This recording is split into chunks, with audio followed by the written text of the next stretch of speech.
भाई देखो, हम लोग आज जो प्रैक्टिस करने जा रहे हैं that is May June 2022-23 paper of environment of Pakistan, that is Pakistan studies paper 2. You have to answer any three questions. The timing is 90 minutes and you have to attempt any three questions out of 5. The total mark for this paper is 75 marks. Each question contains same marks, meaning 25 marks. First of all, you will write your candidate name as per your statement of entry. Then you'll write your center number. Then you'll write your candidate number. इस तरीके से आपने अपने सवाल को start करना है. अब आपने क्या करना है, सबसे पहले तो पांचों क्वेश्चंस को रीड करना है ताकि आप डिसाइड कर सकें कि सबसे बेहतर आपको कौन से सवाल आते हैं और उसके अकॉर्डिंग आपने फिर आंसर करना है. ठीक है. लेकिन फिलहाल मैं उस चीज़ों पे नहीं जा रहा हूँ, मैं डायरेक्टली जो स्टार्ट कर रहा हूँ वो स्टार्ट कर रहा हूँ कि भाई किस तरीके से हम लोग ने अपने आंसर्स लिखने होंगे.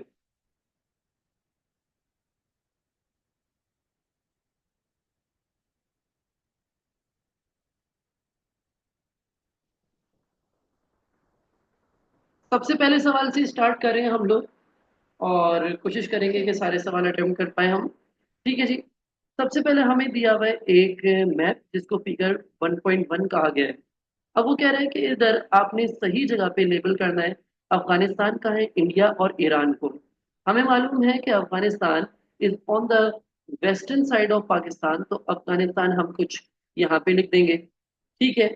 हमें पता है Iran is on the south western side, तो हम ईरान ये मैप के अंदर लिखना चाहिए, वैसे तो मैंने थोड़ा सा बाहर लिख दिया है. और तीसरा हमसे पूछा गया है आई गेस इंडिया. तो इंडिया हमें मालूम है कि ईस्टर्न साइड पे है, तो यहाँ पे हमने इंडिया लिख दिया. अब वो क्या कह रहे हैं, एडेड डॉट एंड लेटर के on the location of Karachi. Karachi जिधर है फॉर एग्जाम्पल समवॉट हियर, तो आपने यहाँ पे इस तरीके से के लिख देना है. अब वो यहाँ पे हमसे पूछ रहा है using figure 1.1 only, what is the approximate length of Pakistan coast line. ठीक है जी. हमें एस्टिमेट करना है कि पाकिस्तान की अप्रोक्सीमेटली कोस्टल लाइन कितनी बड़ी है. ये सवाल बच्चों को थोड़ा सा मुश्किल लगता है, तो इसका बहुत ही आसान सा तरीका है. You you must use scale for this. देखो भाई, इसने कहा कि ये इतना हिस्सा जो है वो कितना है, एक 100 किलोमीटर है. ठीक है जी. इतना हिस्सा 100 किलोमीटर है. अब आप फॉर एग्जाम्पल यहाँ से यहाँ रखेंगे. ठीक है जी. देख लो जी, यहाँ से यहाँ तक इट्स लाइक स्केल किधर चला गया मेरा, it's like half centimetre, sorry half inch.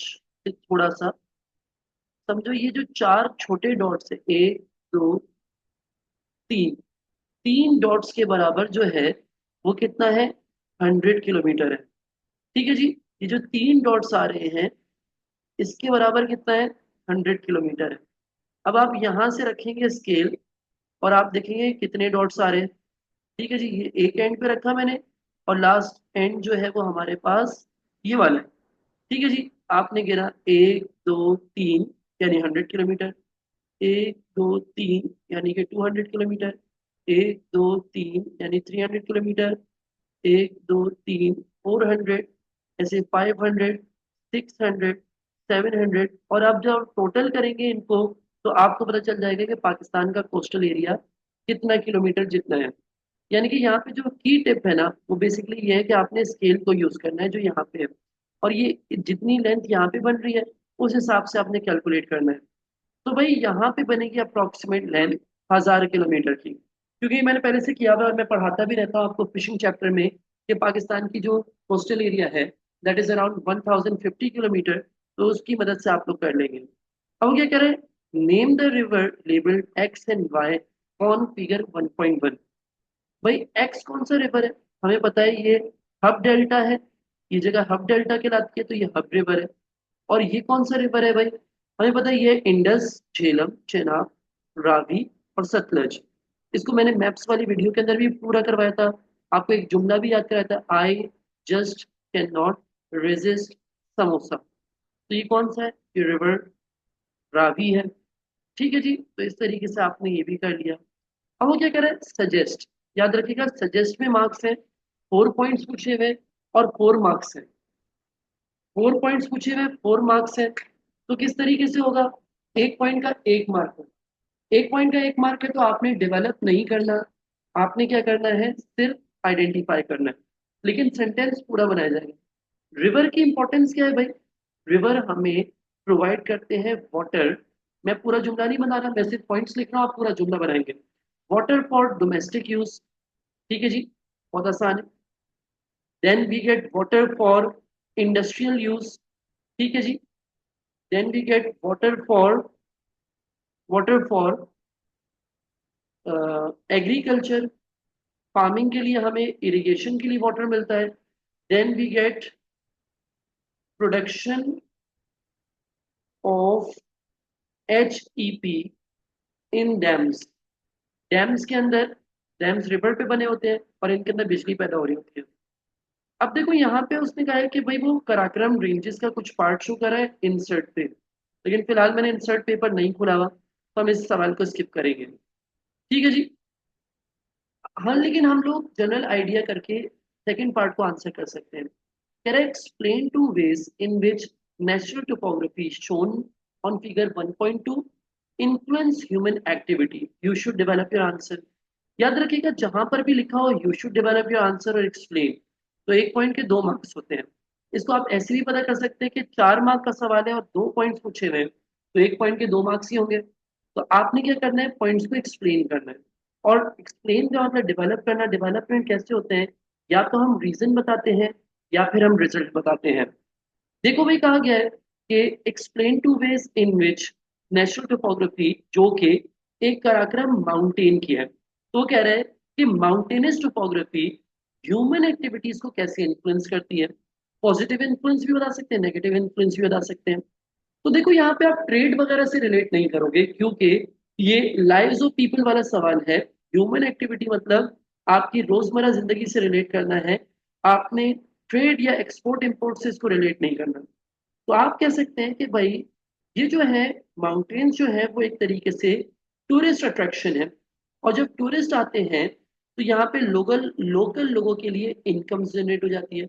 This is how it affects the life of humans living over there. लेकिन आपको पता है कि माउंटेन्स के ऊपर लैंडस्लाइडिंग्स या एवलांचेस आ जाते हैं। अब someone will ask me what is the difference between landsliding and avalanches. भाई मिट्टी के तोड़े नीचे गिर रहे हैं, दैट्स लैंडस्लाइडिंग, या बर्फ नीचे गिर रही है तो एवलांचेस है। तो it can cause risk of life, ये लाइफ का रिस्क भी हो सकता है। ऐसे हमने 2 पॉइंट्स बता दिए, देखो ये पॉइंट है और ब्रैकेट में मैंने उसकी डेवलपमेंट लिखी है। इस तरीके से आप 2 पॉइंट्स लिख के एक्सप्लेन कर सकते हैं। अब हमारे पास आ गया डी स्टेटमेंट। मैंने एक पूरी वीडियो डाली हुई बाकायदा डी पार्ट के आंसर के ऊपर, पैटर्न के ऊपर, किस तरीके से आंसर करना होता है। तो मैंने सिंगल स्टेटमेंट और टू स्टेटमेंट क्वेश्चंस दोनों समझाए। यहाँ पे मैं बात कर रहा हूँ स्टेटमेंट ए और स्टेटमेंट बी, यानी कि टू स्टेटमेंट क्वेश्चन है। पहला स्टेटमेंट कह रहा है water pollution is the biggest threat to the continued provision of water supply. कह रहे यार ये जो आलूकी है वाटर पोल्यूशन, इसकी वजह से वाटर सप्लाईज बहुत ज्यादा खराब हो रहे हैं। दूसरा क्या कह रहा है, shortage of dams is the biggest threat to the continued provision of water supply. Which view do you agree with more? Give reasons to support your answer and refer to the examples you have studied. अब आप लोगों ने करना है, अब आप लोगों ने करना है इसको आंसर। तो आप लोग दोनों स्टेटमेंट को एक्सप्लेन करेंगे, स्टेटमेंट ए को भी एक्सप्लेन करेंगे, स्टेटमेंट बी को भी एक्सप्लेन करेंगे, और उसके बाद इसका आंसर करेंगे। और उसके के बाद आप लोगों ने इस एक्सप्लेनेशन करते हुए आपने एक एग्जाम्पल देनी है, ठीक है जी। आपने क्या करना है, एक एग्जाम्पल कोट करनी है, और फिर उस आंसर के अंदर आपने आखिर में इवेल्युएशन भी करना है। देखो बच्चे पूछते हैं यहाँ पे कितने पॉइंट्स लिखना जरूरी है। देखो मिनिमम तो एक एक पॉइंट दोनों स्टेटमेंट के बारे में होना चाहिए, यानी स्टेटमेंट ए के बारे में भी एक पॉइंट हो और स्टेटमेंट बी के बारे में भी एक पॉइंट हो। लेकिन बेहतर ये है, या सेफ साइड पर रहने के लिए, हम स्टेटमेंट ए के ऊपर 2 पॉइंट्स लिखेंगे और स्टेटमेंट बी के ऊपर भी 2 पॉइंट्स ही लिखेंगे। तो चलो स्टार्ट करते हैं कि किस तरीके से हम लोगों ने पॉइंट्स लिखने हैं। फॉर एग्जाम्पल, अगर आप स्टेटमेंट ए से अग्री करते हैं, आप समझते हैं water pollution is the biggest threat, तो आप इसके फेवर में बात करेंगे, यानी कि आप इससे अग्री करेंगे तो आप इसके फेवर में बात करेंगे। और अगर आपने स्टेटमेंट ए के फेवर में बात किया तो आप स्टेटमेंट बी के अगेंस्ट बात करेंगे, यानी कि इसके नेगेटिव्स के ऊपर फोकस करेंगे, यानी ए के पॉजिटिव दूसरे के नेगेटिव्स बताने हैं।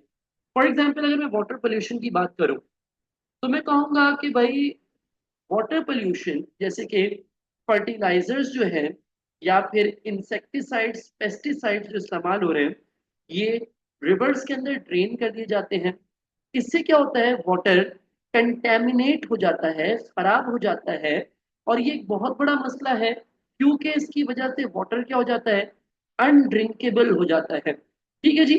देखो हमें यहाँ पे एक्सप्लेन पॉइंट्स लिखने हैं, तभी जिधर भी मैं ब्रैकेट डाल के लिख रहा हूँ उसका मतलब ये है कि आप एक्सप्लेन पॉइंट्स लिख रहे हो। ठीक है जी। अनडेवलप्ड पॉइंट्स को कोई मार्क्स नहीं मिलते, एक्सप्लेन पॉइंट लिखना है। ठीक है जी। फिर आपने कहा यार ये बहुत बड़ा थ्रेट इसलिए है क्योंकि अगर हमें रिवर वाटर को साफ करना है, यानी कि हमें रिमूव करना है यहाँ से पोल्यूशन, पोल्यूशन रिमूव करना जो है वो बहुत ही एक्सपेंसिव है। और तभी पाकिस्तान ये कर नहीं पाता बिकॉज ये एक बर्डन बन जाता है पाकिस्तान की गवर्नमेंट की रिसोर्सेज के ऊपर। इस तरीके से हमने कम से कम 2 पॉइंट्स लिख दिए। ठीक है जी। अब हम आ जाएंगे, हम कहेंगे कि भाई शॉर्टेज ऑफ डैम्स जो है वो इतना बड़ा प्रॉब्लम क्यों नहीं है। ठीक है जी। हमें इस तरीके से बताना है कि पाकिस्तान के लिए वाटर शॉर्टेज प्रॉब्लम में डैम्स का बहुत बड़ा कंट्रीब्यूशन नहीं है। हम कहेंगे पाकिस्तान के पास already there are a number of dams present in Pakistan. हमें मालूम है कि पाकिस्तान के पास लार्ज डैम्स भी मौजूद है, स्मॉल डैम्स भी मौजूद है। जैसे कि तरबेला हो गया, मंगला हो गया, वर्षा डैम हो गया। तो हम कहेंगे already many dams have already भी बीन बिल्ड। तो I don't think that Pakistan के लिए ये एक बहुत बड़ा मसला है। देखो यहाँ पे एग्जांपल्स भी आ गई। अब ये भी कोट कर सकते हैं, पाकिस्तान के पास 7th लार्जेस्ट डैम है दुनिया के अंदर। ठीक है जी। इस तरीके से आप जो है वो इसके अगेंस्ट बात कर सकते हैं कि भाई shortage of dam is not the biggest threat to the problem to the provision of water supply, क्योंकि पाकिस्तान के पास ऑलरेडी बहुत बड़े डैम्स हैं। ठीक है जी। उल्टा उल्टा मैं ये कह सकता हूं कि डैम्स की बिल्डिंग से, डैम्स बनाने से, मजीद डैम्स बनाने से उल्टा provision of water supply negative होगी। फॉर एग्जाम्पल भाई मैं कह रहा हूँ कि ज्यादातर डैम्स जो है, मोस्ट ऑफ डैम्स जो है वो बने हुए नॉर्दर्न साइड पे। तो अगर नॉर्दर्न साइड पे पानी स्टोर कर दिया जाएगा तो it will increase the shortage of water. मैं कह रहा हूँ इससे पानी की शॉर्टेज इंक्रीज हो जाएगी इन साउदर्न पार्ट ऑफ पाकिस्तान। भाई अगर आप नॉर्दर्न एरियाज के अंदर डैम ज्यादा बना दोगे, जाहिर सी बात है रिवर्स वही है, प्रेसिपिटेशन वो है, तो जाहिर सी बात है कि डैम्स जो है वो बनेंगे तो फिर एक जगह तो वाटर सप्लाई बढ़ जाएगी लेकिन दूसरी जगह वो कम हो जाएगी। ठीक है जी। बात समझ आ रही है, आई होप आप लोगों को।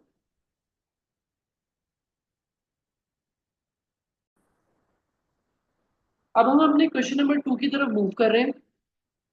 ठीक है जी। जो कि एक ग्राफ है, बार ग्राफ भी है और लाइन ग्राफ भी है। देखो यहाँ पे सबसे बड़ा प्रॉब्लम ये होता है बच्चों के अंडरस्टैंडिंग के लिए कि वो जब इधर देखते हैं ग्राफ को तो उनको समझ नहीं आता कि यार यहाँ पे चलो रेनफॉल यहाँ से पिक करनी है, टेम्परेचर यहाँ से पिक करना है, ये तो बात ऑब्वियस है। टेम्परेचर के लिए ये वाला स्केल यूज करेंगे और रेनफॉल के लिए ये वाला स्केल यूज करेंगे। लेकिन मसला ये है कि यार ये बार ग्राफ टेम्परेचर को रिप्रेजेंट कर रहे हैं या लाइन ग्राफ। ये लाइन ग्राफ को यहाँ से रीड करूं रेनफॉल के लिहाज से या लाइन ग्राफ को टेम्परेचर के लिहाज से रीड करूं, ये बात समझ नहीं आती। इनफैक्ट मैं अगर आपको अपना पर्सनल ओपिनियन शेयर करूँ ना, तो मैंने एक पूरा क्वेश्चन क्लाइमेट चैप्टर मेरा बड़ा स्ट्रॉन्ग चैप्टर था, उसके बावजूद मैंने एक सवाल पूरा छोड़ दिया था क्लाइमेट का। इवन दो मैं सम पार्ट्स अटेम्प्ट कर चुका था अपने ओ लेवल्स में, उसके बावजूद मैंने छोड़ दिया क्योंकि मुझे यही चीज समझ नहीं आ रही। तो देखो इसमें दो तरीके कार हैं। सबसे आसान तरीके कार है, आप याद कर लो भाई रेनफॉल हमेशा बार ग्राफ से रिप्रेजेंट हो रही होती है, यानी कि बार हमेशा रेनफॉल के लिए इस्तेमाल हो रहे हैं और लाइन ग्राफ हमेशा टेम्परेचर के लिए इस्तेमाल होता है, ये फिक्स है ओ लेवल्स के जितने भी पेपर्स देखेंगे। दूसरी चीज है आप सेंस कर सकते हैं कि यार कुछ जगहों का टेम्परेचर कितना होता है, कुछ जगहों का वो क्वेश्चन टू क्वेश्चन वेरी कर रहा होता है कि फॉर एग्जाम्पल ये चीज इधर तक जा रही, ठीक है। अब अगर मैं अज्यूम कर लूं लाइन ग्राफ क्या है टेम्परेचर के लिए, सॉरी रेनफॉल के लिए, ठीक है, तो 40 मिलीमीटर रेनफॉल होना बहुत कम है। मैक्सिमम 40 मिलीमीटर रेनफॉल होना या 35 मिलीमीटर रेनफॉल होना बहुत कम है।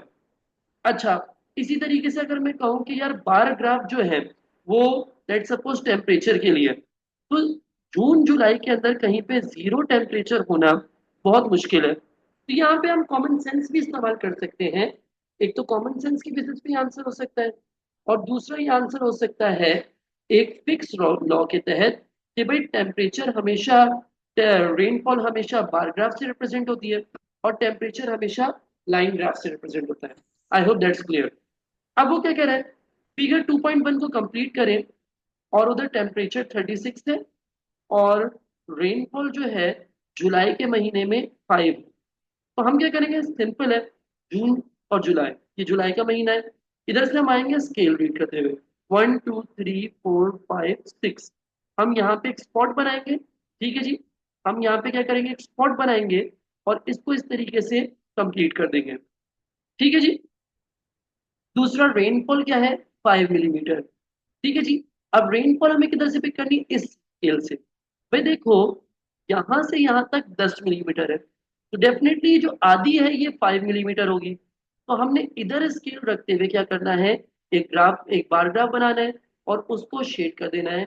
इस तरीके से हमारे 2 मार्क्स सिक्योर हो जाएंगे। अब वो क्या कह रहा है, using figure 2.1 only describe the climate shown in the graph. भाई देखो, इस फिगर को देखते हुए आपने डिस्क्राइब करना है। हमारे पास 4 क्लाइमेटिक जोन होते हैं, मैंने अपना एक वीडियो रिकॉर्ड करके भी डाली हुई है यूट्यूब के ऊपर कि भाई जिसमें क्लाइमेटिक जोन्स को मैंने डिस्क्राइब किया। तो नहीं बात, तो आपने पिक करना है कि कौन से क्लाइमेटिक जोन है और उसके हिसाब से टेम्परेचर वगैरह को डिस्क्राइब कर देना है, ठीक है जी। वहां पे मैंने टेम्परेचर की भी बताई थी। तो देखो, हम लोग क्या कह रहे हैं, यहाँ पे हमें क्या डिस्क्राइब करने के लिए कह रहे हैं, क्लाइमेट। मैंने क्लाइमेट चैप्टर पढ़ाते ही आपको ये बात क्लियर की थी कि क्लाइमेट का लफ्ज सुनते ही दो चीजें जहन में आनी चाहिए। एक चीज है टेम्परेचर और दूसरी है रेनफॉल। क्या है, टेम्परेचर और रेनफॉल, ठीक है जी। टेम्परेचर और रेनफॉल दोनों डिस्क्राइब करने हैं आपने। भाई टेम्परेचर किस तरीके से डिस्क्राइब करेंगे, जनरल डिस्क्रिप्शन, कब राइज हो रहा है कब फॉल हो रहा है, इस तरीके से आप बता देंगे, ठीक है जी। फॉर एग्जाम्पल आप ये कह सकते हैं कि टेम्परेचर राइज हो रहा है या फिर टेम्परेचर हाई है समर्स में, और कोई एक आध महीना बता दे, फॉर एग्जाम्पल जुलाई में हाईएस्ट है अराउंड 36 डिग्री सेंटीग्रेड, और टेम्परेचर फॉल हो रहा है विंटर्स में और लोएस्ट है लेट सपोज जनवरी के अंदर, और अमाउंट बता दो कि कितनी है, लेट सपोज 10 डिग्री या 11 डिग्री सेंटीग्रेड। इस तरीके से आप बता सकते हैं, लोएस्ट पॉइंट बता सकते हैं, हाईएस्ट पॉइंट बता सकते हैं, और जनरल वेरिएशन कैसे राइज हो रहा है कैसे चेंज हो रहा है ये बता सकते हैं। कभी rises in summers and falls in winter, इसको एक जुमले में भी कर सकते हैं। भाई it rises in summers and reaches a maximum of 36 degree centigrade in the month of July. Then it falls in winter and reaches lowest point of around, अगर मैं सही से कैलकुलेट करूँ, 11 और 12 degree centigrade in the month of January. इस तरीके से भी बता सकते हैं। और यही सेम पैटर्न फिर आप रेनफॉल के लिए अप्लाई करेंगे। रेनफॉल कौन से सीजन में ज्यादा हो रही है, समर्स में या विंटर्स में? भाई डेफिनेटली दिसंबर जनवरी फरवरी मार्च इधर ज्यादा हो रही है। तो आप कहोगे rainfall rises in winters but falls in summers, ठीक है जी। और फिर आप हाईएस्ट और लोएस्ट पॉइंट बता दो। भाई लोएस्ट में क्या है, मई जून में या सितंबर अक्टूबर नवंबर में हो ही नहीं, लो रेनफॉल नहीं, नो रेनफॉल हो रही है, जीरो रेनफॉल हो रही है। जबकि हाईएस्ट रेनफॉल जो हो रही है वो हो रही है जनवरी के अंदर, और कितनी हो रही है, अराउंड 11 मिलीमीटर्स ऑफ रेनफॉल। बात क्लियर है, आई होप दैट्स क्लियर। अब आपको बताना है कि कौन सा क्लाइमेटिक रीजन है, हाईलैंड जोन है, एरिड जोन है या ह्यूमिड जोन है, ठीक है जी।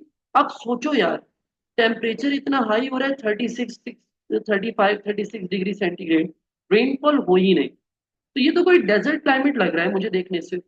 और डेजर्ट क्लाइमेट में कौन सा जोन होता है, एरिड जोन होता है। अगर किसी ने क्लाइमेट चैप्टर नहीं देखा हुआ तो वो वीडियो मेरी देख ले, उसको समझ आ जाएगा। ये चीजें मैं ऑलरेडी समझा चुका हूँ। अब भाई उसने क्या कह दिया, describe the climatic characteristics of rainfall and temperature of semi arid zone. Semi arid क्या होता है? भाई बच्चे, मैंने आपको पहले भी बताया था कि जब ये सवाल आया था तो बच्चे परेशान हो गए थे। हमने तो हाईलैंड जोन पढ़ा है, लो लैंड जोन पढ़ा है, एरिड जोन पढ़ा है, और हमने कोस्टल जोन पढ़ा है, ये सेमी एरिड तो पढ़ा ही नहीं। तो दरअसल जो लो लैंड जोन के कैरेक्टरिस्टिक्स हैं वही आपने यहाँ पे डिस्क्राइब कर देने हैं। भाई फॉर एग्जाम्पल, यहाँ पे समर्स में हाइयर टेम्परेचर रहता है या वार्मर टेम्परेचर या हॉटर टेम्परेचर रहता है, around around 30 to 40 degree centigrade. और विंटर्स जो हैं वो कंपैरेटिवली मॉडरेट होते हैं या माइल्ड होते हैं, जिधर टेम्परेचर तकरीबन 6 से 25 डिग्री सेंटीग्रेड के दरमियान हो रहा होता है। फिर रेनफॉल हमें पता है कि यहाँ पे ज्यादातर हो रही होती है समर्स में मॉनसून रेनफॉल, जो कि अराउंड 250 to 500 मिलीमीटर रेनफॉल हो रही होती है। तो देखो, आपने रेनफॉल और टेम्परेचर दोनों को डिस्क्राइब करना है। अगर ये आप लोगों को नहीं समझ आए तो आप लोग मेरी क्लाइमेट वाली वीडियो देखोगे, उससे बेहतर समझ आ जाएगा। उसमें मैंने शुरू में ही क्लाइमेटिक रीजन्स को अच्छी तरीके से डिस्क्राइब किया हुआ है। अब यहाँ पे कितने पॉइंट्स लिखने हैं? 4 मार्क्स हैं, 4 पॉइंट्स लिखने हैं। 2 पॉइंट्स रेनफॉल के और 2 पॉइंट्स टेम्परेचर के। अब नेक्स्ट सवाल क्या कह रहे हैं? Explain two benefits of climate to the people living in the mountainous area. भाई माउंटेन्स की बात करनी है, और इंपोर्ट एक्सपोर्ट और बैलेंस ऑफ ट्रेड जैसे पॉइंट नहीं लिखने, क्योंकि ये पीपल लिविंग यानी कि लाइव्स ऑफ पीपल वाली बात कर रहे हैं। तो आपने रोजमर्रा जिंदगी के लिहाज से लिखना है। भाई देखो, विंटर्स का क्लाइमेट जो है, ठीक है जी, विंटर्स का क्लाइमेट जो है उसको डिस्क्राइब कर सकते हो। यहाँ पे क्या पूछा हुआ है? Explain two benefits of the climate for the people living in the mountainous region. ठीक है जी, तो आप कह सकते हो कि भाई समर्स के अंदर इतनी ज्यादा, विंटर्स का जिक्र नहीं करेंगे क्योंकि एक्सट्रीम क्लाइमेट हो जाता है। मैंने अभी इस सवाल को गौर से पढ़ा, बेनिफिट्स पूछे हुए, तो बेनिफिट्स में तो हम पॉजिटिव बात करेंगे। हम कहेंगे कि भाई नॉर्दर्न एरिया जिधर सर्दी बहुत ज्यादा होती है, लेकिन उधर समर में मॉडरेट टेम्परेचर होता है। मॉडरेट टेम्परेचर होने की वजह से यहाँ पे लिविंग कंडीशंस इजी होती है। ठीक है, लिविंग कंडीशंस क्या होती है, रहना क्या हो जाता है यहाँ पे, आसान हो जाता है। ठीक है जी। फिर आप ये कह सकते हो कि भाई northern areas high altitude areas है, तो यहाँ पे रिलीफ रेनफॉल होती है। तो ये रिलीफ रेनफॉल जो है, it provides water for domestic use. भाई डोमेस्टिक यूज के लिए पानी आ जाता है लोग के पास। डोमेस्टिक यूज को आप मेंशन कर सकते हो, लेट्स ड्रिंकिंग, कूलिंग, वॉशिंग, ऐसे कोई भी आप पॉइंट्स मेंशन कर सकते हो। बट मेक श्योर कि आपका पॉइंट जो है वो लाइव्स ऑफ पीपल से कनेक्ट हो रहा है, वो किसी भी ट्रेड या बिजनेस एक्टिविटी या इंपोर्ट एक्सपोर्ट से रिलेट नहीं कर रहा। देखो नेक्स्ट पार्ट क्या है, hydel power, HEP production, hydro electric power production, जो डैम्स में बिजली पैदा हो रही होती है। कह रहा है भाई, कौन सा जुमला ठीक है? भाई वो कह रहा है इलेक्ट्रिसिटी इज जनरेटेड यूजिंग क्या, fast flowing water, tides waves. भाई ये सन रेज वाला तो जो है वो सोलर पावर होता है। टाइड्स होता है जो टाइडल पावर होता है, और विंड पावर होता है। तो डेफिनेटली पहला वाला ही सही है। डैम्स के अंदर जब पानी तेजी से मूव होता है तो उससे जो बिजली पैदा होती है, दैट्स कॉल्ड हाइडल पावर। अब वो क्या कह रहा है, hydel power station can be found in the mountainous areas of Pakistan. Describe how electricity can be generated from hydel power. इसके लिए मैंने आपको एक डायग्राम भी दिखाई थी जब मैं पावर रिसोर्सेज पढ़ा रहा था। एक बार फिर दिखा देता हूँ। ये डायग्राम भी एक और पास्ट पेपर क्वेश्चन में से ही मैंने ली हुई थी। इसको देख के आप बासानी समझ सकते हैं कि हाइडल पावर स्टेशन में इलेक्ट्रिसिटी कैसे जनरेट होती है। देखो ये रिजर्वायर है जिधर पानी जमा होता है, यहाँ से वाटर इनटेक है, पानी फ्लो होता हुआ डाउनवर्ड्स आ रहा है जिससे फ्लो बनता है। यहाँ पे आगे कनेक्टेड है टरबाइन। टरबाइन जब पानी की मदद से घूमती है तेजी तेजी से, स्पिन होती है, तो it is connected to a generator, और जनरेटर के अंदर बिजली पैदा होती है इन एन अनकंट्रोल्ड वोल्टेज। लेकिन there are transformers to control the voltage, and then transformer sends the electricity to the transmission lines from where it is transported to the national grid and local grids. This is how electricity is generated using hydel power. I hope that's clear.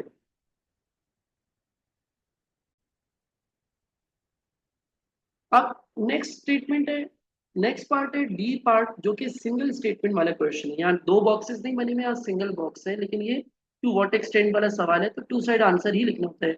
Negative points positive points दोनों लिखने हैं। भाई वो क्या कह रहा है, to what extent hydel power can be relied upon for the future economic development of Pakistan. बिजली की पैदावारी पे हम हाइडल पावर यानी एचईपी पे किस हद तक डिपेंड कर सकते हैं? तो भाई हम कह सकते हैं कि हम बहुत हद तक कर सकते हैं। पहले पॉजिटिव पॉइंट्स लिखेंगे। हम कहेंगे कि भाई क्योंकि ये एक रिन्यूएबल रिसोर्स है, वाटर एक रिन्यूएबल रिसोर्स है, तो आपको मालूम है कि ये सस्टेनेबल है, खत्म नहीं होगा, तभी हम इस पे रिलाई कर सकते हैं। सस्टेनेबल यूज सस्टेनेबल डेवलपमेंट पे कंट्रीब्यूट करेगा ये, बहुत अच्छी बात है। दूसरी बात बेटा, पाकिस्तान के पास आइडियल कंडीशंस है। पाकिस्तान के पास क्या है? आइडियल कंडीशंस हैं for building of HEP. For example, Pakistan के पास फास्ट फ्लोइंग रिवर्स है, रिवर्स में पानी बहुत तेजी से आता है। दूसरी बात, पाकिस्तान के पास डाउनवर्ड स्लोपिंग एल्टीट्यूड है। एल्टीट्यूड पाकिस्तान का कैसे है कि अगर ये समझो पाकिस्तान का नॉर्थ है और ये पाकिस्तान का साउथ है, तो अगर इधर पहाड़ है तो इधर फ्लैट लैंड है, यानी जैसे ही आप नॉर्थ से साउथ की तरफ आओगे एल्टीट्यूड डिक्रीज होता है, जिससे पानी का प्रेशर भी बहुत अच्छा बनता है। तो ये कंडीशंस है पाकिस्तान के पास। फिर एडुकेट अमाउंट ऑफ रेनफॉल हो रही है, रेनफॉल भी अच्छी खासी हो जाती है, ग्लेशियर्स मेल्ट होते हैं, तो पानी का फ्लो बहुत ज्यादा है, जिसकी वजह से जिसकी वजह से जो है वो क्या होता है कि पाकिस्तान के लिए एक रिलायबल सोर्स ऑफ एनर्जी है। अच्छा जी, बात कर रहे हैं हम नेगेटिव साइड की। नेगेटिव साइड पे हम अगर बात करें तो नेगेटिव साइड पे अगर हम लोग बात करें तो हम लोग ये कह सकते हैं कि भाई पाकिस्तान के अंदर कुछ मसले मसाइल भी हैं। फॉर एग्जाम्पल फॉर एग्जाम्पल हम लोग एचईपी पे इसलिए रिलाई नहीं कर सकते क्योंकि विंटर्स की अगर हम लोग बात करें तो विंटर्स में आपको पता है कि लो रेनफॉल हो रही होती है। Pakistan mainly receive summer rainfall. Winter में वेस्टर्न डिप्रेशन होती तो है, लेकिन उसकी अमाउंट इतनी ज्यादा नहीं होती कि उससे बहुत ज्यादा एचईपी जनरेशन हो सके। और दूसरा मसला ये है कि विंटर्स के अंदर ग्लेशियर्स भी जो होते हैं, दे आर लाइक फ्रोजन। वो क्या होते हैं? जमे हुए रिवर्स होते हैं, तो पानी का फ्लो बहुत कम हो जाता है। ठीक है जी। तो इस लिहाज से अगर देखा जाए तो हम विंटर्स में इसके ऊपर रिलाय नहीं कर सकते। दूसरी बात, पाकिस्तान के अंदर और भी कुछ मसले मसाइल हैं। क्या मसले मसाइल है सर भाई? इसके अलावा हम क्या पॉइंट्स लिख सकते हैं भाई? एक हमने लिख दिया कि विंटर्स के अंदर ग्लेशियर्स फ्रोजन होते हैं, रेनफॉल होती नहीं है, जिसकी वजह से पाकिस्तान के अंदर जो है वो प्रॉब्लम्स है। उसके अलावा हम ये लिख सकते हैं कि भाई अगर हम देखा जाए तो पाकिस्तान के अंदर there is local opposition to building of dams. ठीक है जी। ऑपोजिशन फ्रॉम लोकल्स, जैसे कि आप मिसाल दे सकते हैं कालाबाग डैम की। ठीक है, कालाबाग डैम कब से बनने की कोशिश कर रहा है, लेकिन पाकिस्तान बना नहीं पाता क्योंकि लोकल्स अपोज करते हैं। क्यों अपोज करते हैं? क्योंकि बेटा उनके घर टूट जाते हैं अगर जो है there is loss of homes, अगर यहाँ पे डैम्स बनते हैं तो। तभी पाकिस्तान डैम्स मजीद नहीं बना पा रहा। एक तो एक्सपेंसिव भी है, दूसरी बात लोकल लोग जो हैं जिनके घर तोड़े जाते हैं, आपको मालूम है जैसे मंगला डैम बनाने के लिए 4,000 लोगों के घर तोड़े गए, तो इस वजह से जो है वो आपको डैम्स बनाने में मसला होता है। देखो हमने नेगेटिव पॉइंट लिख दिए, पॉजिटिव पॉइंट लिख दिए। अब अगर आपको नेगेटिव कंक्लूजन लिखना है तो आप कहोगे it is possible to a very limited extent.